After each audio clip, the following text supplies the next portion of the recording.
Every year, more than 5 million Americans are treated in hospital intensive care units, according to the Society of Critical Care Medicine.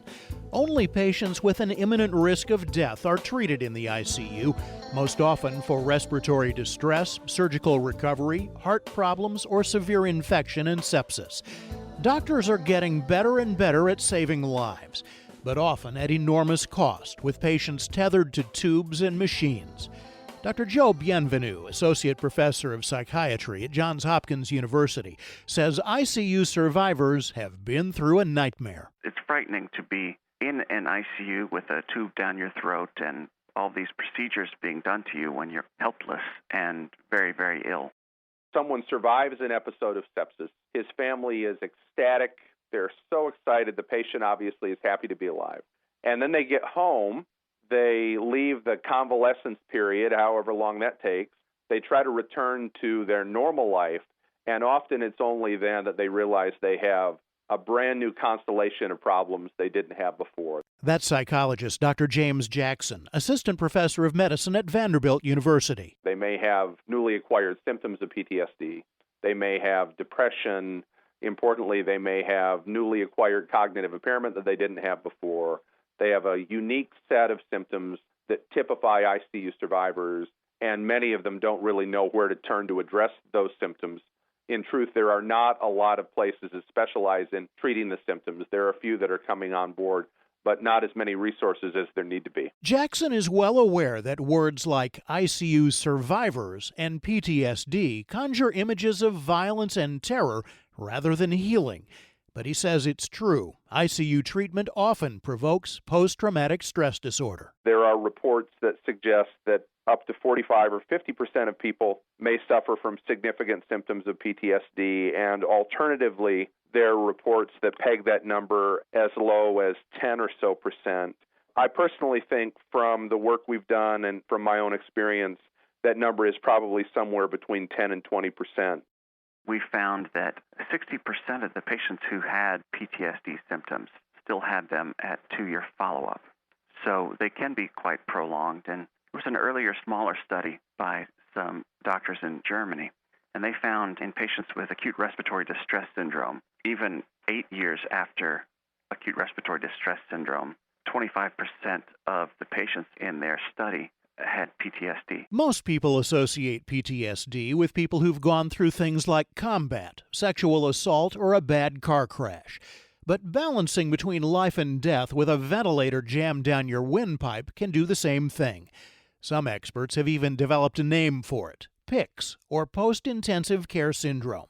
And Bienvenu says many of the symptoms are the same as you'd see in anyone else with PTSD. Nightmares and flashbacks, feeling like they're back in the hospital and on the verge of death and so forth.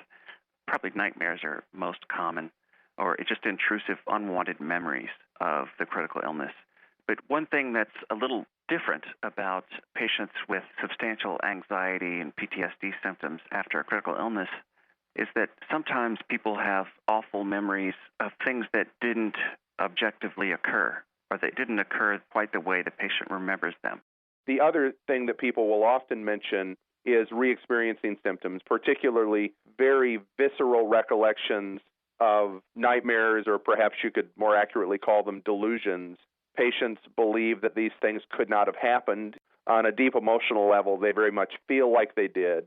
Bienvenu says patients with longer ICU stays, those whose consciousness is compromised, or those who've had breathing trouble, especially those who've been on a ventilator, are most at risk of nightmares, flashbacks, and hallucinations. It probably makes it even more frightening if you don't know what's happening, and the brain fills in the gaps. So people have memories of being tortured, for example, or being imprisoned, and that the doctors and nurses are trying to kill them. We have had patients before who have been treated by physically large nurses or physicians, and they have been convinced that there was a giant in their room. For instance, literally a giant who was standing at their bedside threatening them. Or there are times that procedures are done, a catheter is placed in a patient, for instance, and in their heavily sedated state in the ICU, They believe that was not a catheter that was placed, that they were sexually violated on some level. Jackson says family members often tell the patient, "No, I was there the whole time, and that didn't happen to you." But it doesn't matter. That reality testing is helpful on the one hand, and yet on the other hand, patients still feel like they experienced whatever it was that happened, that they were threatened, that they were frightened, that they were violated, that someone was trying to kill them. These are fairly common themes. And 6 months or a year after the ICU, when people have recovered cognitively, they're aware that there was really no giant in the room. There wasn't a troll in the room. There were no ghosts in the room. And yet, emotionally, they still feel the anxiety that they felt when they thought that was happening. Even so, ICU survivors are often reluctant to tell anyone that they're struggling. Bienvenue's study shows that only about 40% of those suffering from PTSD ever see a psychiatrist, and even then, many mental health professionals are unaware of the syndrome. Vanderbilt is one of the few hospitals in the country, for example, that runs a clinic every week dedicated to post-intensive care syndrome.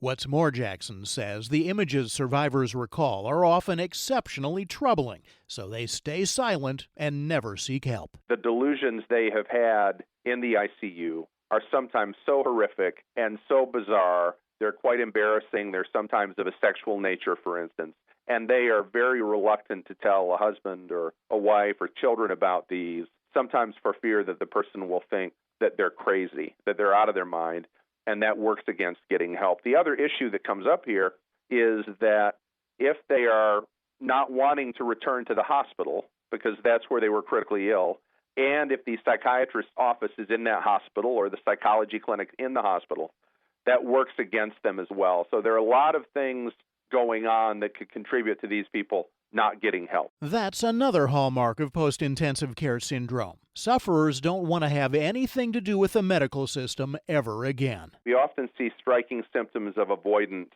related to not wanting to return to the hospital, related to being reluctant to go to the doctors when they're sick because of the fear that they will be told, this is indeed pneumonia, and you do have to go to the emergency room. And then the concern begins to take hold in these patients that the dominoes will start to fall, they'll land up in the ICU again, and that's not really where they want to be.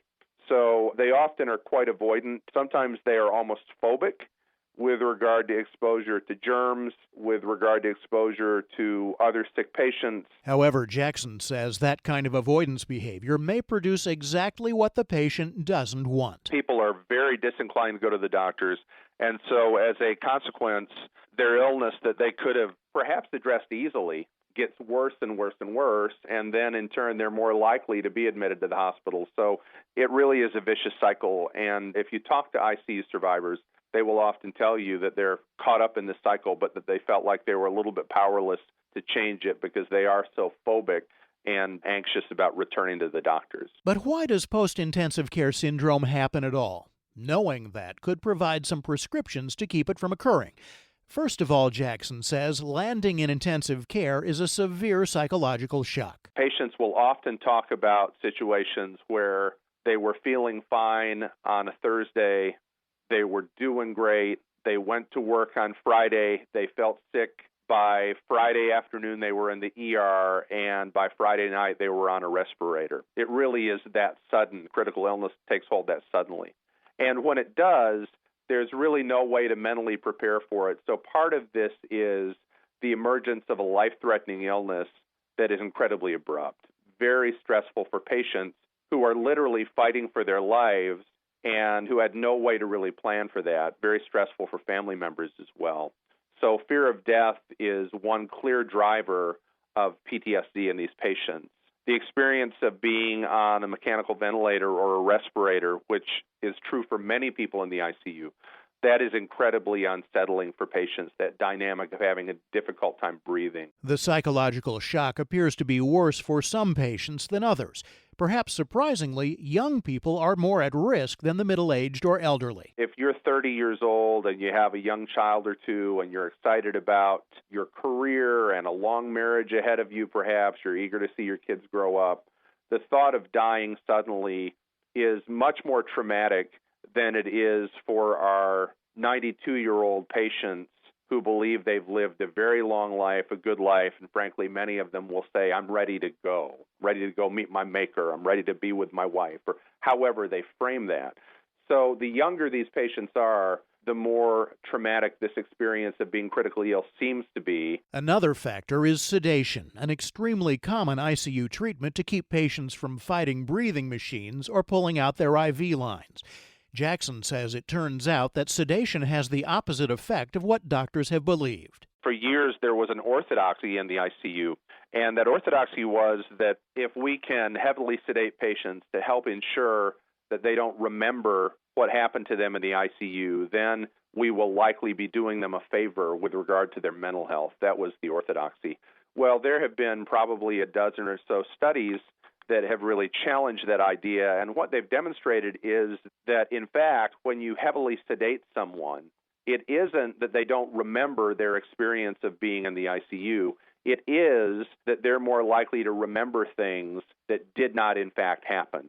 So the more you sedate them, the more likely they are to have these bizarre delusions, these psychotic ideas, the more likely they are to make misattributions and believe things are occurring that, in fact, are not occurring. It appears that actual memories are a buffer against delusional ones. So Bienvenu says now ICU doctors are cranking down the sedation. There's been a move in the critical care medicine world to use as little sedative medicine as possible. So to get away from giving continuous intravenous sedation, just running all the time, and a move to use as little as possible. So it's not necessarily not using any sedation, although that happens sometimes, but using as little as possible and trying to keep patients awake enough so that they can interact with the healthcare team and with their family members, even by writing, and so that they can process what's going on as it's happening, and also so that they can keep their bodies moving. Jackson says it may also be a good idea for doctors to do a psychological screening of intensive care patients as they check out and on follow-up visits. He also makes sure to talk to patients and families to warn them that PTSD can happen down the road. If nightmares start or the patient begins to experience anxiety every time the doctor calls, they need to reach out for help. You can find out more at the Vanderbilt page, icudelirium.org. I'm Reed Pence. Medicare and their list of suppliers continue to change, so if you have diabetes, it may affect where you get your testing supplies. But rest assured that your #1 doctor-recommended one-touch testing supplies are always covered by Medicare Part B at your local pharmacy and approved mail-order suppliers. Dr. Brian Levy, Chief Medical Officer at LifeScan, maker of one-touch products. Some mail-order suppliers may offer a limited selection of diabetes testing supplies. They may try to switch you to a different brand, saying your current products are no longer covered. That's just not true. You are entitled to continue using the products you know and trust and that have been recommended by your healthcare professional at no additional cost. Remember, you have a choice. Stay with the #1 brand used by Medicare patients. For questions about coverage or where to get your one-touch testing supplies, call 1-866-621-6216 or visit www.onetouch.com/Medicare. Medicare Part B is not a guarantee of coverage and payment, which may be subject to coinsurance, deductible, and patient eligibility requirements. Health and fitness goals are often at the top of everyone's resolutions list. Older Americans share in those too, and Silver Sneakers Fitness can help. Silver Sneakers is the nation's leading fitness program designed for older Americans. They can help you set goals and find motivation, whether it's playing with grandchildren, completing a race, or traveling for a dream vacation. Sims Corbett is Senior Learning Designer for Silver Sneakers. One of the biggest predictors of success is planning to make fitness and health changes in a manageable and reasonable way, setting small goals and doing what you love. One of the easiest ways to get started is with our Silver Sneakers classes that are offered in neighborhood settings, from adult living communities and senior centers to park churches and more. Members can enjoy classes such as walking, hiking, yoga, and Tai Chi, just to name a few.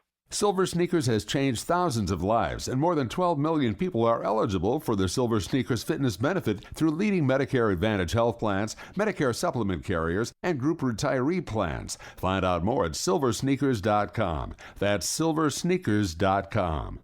If you're among the millions of Americans who get cold sores, you know these blisters on the lips can be both physically and emotionally painful. Cold and flu season means cold sore season too, according to New York City dermatologist Dr. Neil Sadik. Lips can endure a lot of damage during the winter, with low temperatures and humidity leading to dry, cracked, and chapped lips. The cold and flu season is often accompanied by cold sores, which may be triggered by fever. But this year, you can do something about the pain and appearance of cold sores with a treatment like Carmex Cold Sore Treatment. Carmex Cold Sore Treatment, selected by consumers as a 2015 Product of the Year, is distinctly different from other over-the-counter cold sore products. It is the only spot treatment that instantly relieves pain and itch with 10% benzocaine, while also minimizing the appearance of the cold sore. Find out more about Carmex Cold Sore Treatment at mycarmex.com.